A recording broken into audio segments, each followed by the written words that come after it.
What is anonymity? Anonymity comes from the Greek word meaning without a name. If you're anonymous, then you have namelessness, and you are almost unidentifiable. Anonymity is a combination of identifiability, which means that observers cannot identify any specific person, and unsyncability, which means that those whom observe the content cannot actually identify a person's messages or actions. Anonymity is a combination of both identifiability, in which observers cannot identify any individual agent, and unsyncability, in which observers cannot link an agent to a specific message or action. So, why is anonymity needed on the internet? Well, anonymity protects the privacy of an individual. It also protects the freedom of speech of an individual, and protects against the individual against censorship. Now, there is a number of positive aspects of anonymity. People in a country in which there is where there is repression under their political regime may actually use anonymity to avoid persecution for their opinions, and in which they are allowed to actually freely express themselves. People also might not want to discuss their health issues or personal issues amongst people whom they know or people in person. Internet anonymity will actually allow them to actually share everything anonymously. Now, a person might also ask a question on the internet, but due to their gender, race, or anything along those lines, might not actually receive the answer they're looking for. With anonymity, these factors are kind of thrown out the window, because, well, you really don't know who's asking the question. Therefore, an individual can actually receive unbiased answers. Now, while there's many positive aspects to anonymity, there's a lot of dark aspects as well. Anonymity can be used for disruptive activities such as terrorism, also illegal activities such as the distribution of viruses, fraud, etc. Spam is also an issue, and as well as anonymous bribery, copyright infringement, harassment, financial scams, and disclosure of trade secrets. Now, here's a couple of terms that are related to internet anonymity. A proxy server.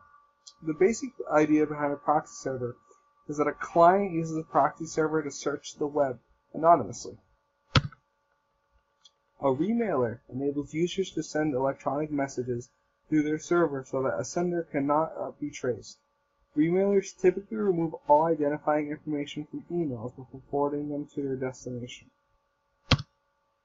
Onion routing. The basic idea is similar to a mix system, but performance is improved by using symmetric keys for relaying messages, and asymmetric keys to establishing circuits in the system.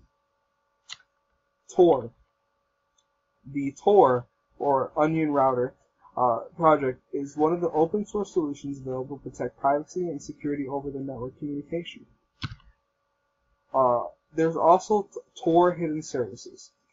Tor makes it possible for users to hide their locations while offering various kinds of services, such as web publishing or an instant messaging server. Using Tor for rendezvous points can allow other Tor users to connect to hidden services, each without knowing the other's identity. So, I've mentioned Tor quite a bit in the past minute or so, but now I'm going to kind of explain to you how Tor works very quickly. So, let's say we have an individual named Alice, who connects to a Tor client and obtains a list of Tor nodes from a directory server. Alice's client can pick up the path to a destination server. Green links are encrypted and red links are in the clear. If at a later time the user visits another site, Alice's Tor client selects another random path. Same rules apply. The green links are encrypted and the red links are in the clear. Now, there are different levels of anonymity that one can attain over the internet. The first being beyond suspicion. With a level of beyond suspicion, an attacker can see evidence of a sent message, but the sender appears no more likely to be the originator than any other potential sender in the system. There is probable innocence, in which the sender is more likely the originator than any other potential sender, but there's an equal likelihood that somebody else might have sent it. Finally, there's possible innocence, in which the sender appears most likely to be the originator, but there's still some factors that can lead others to actually be the original sender as well. Here is a chart demonstrating the levels I've just mentioned, as well as in-between levels as well. Now, like I mentioned, we have absolute, beyond suspicion, probable innocence, possible innocence, exposed, and probably exposed.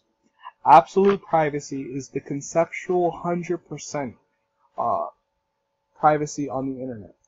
Now, 100% is never truly attainable. Probably exposed means really a person didn't try their hardest to hide their identity over the internet. So I'm going to explain to you a little bit on how to achieve anonymity over the internet.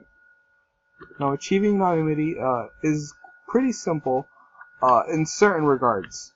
Just to let you know, anonymity is never 100% over the internet, and there's always a possible way a perpetrator can actually find out your identity. First is a kind of poor example of obtaining anonymity over the internet, in which a person just uses a fake identity.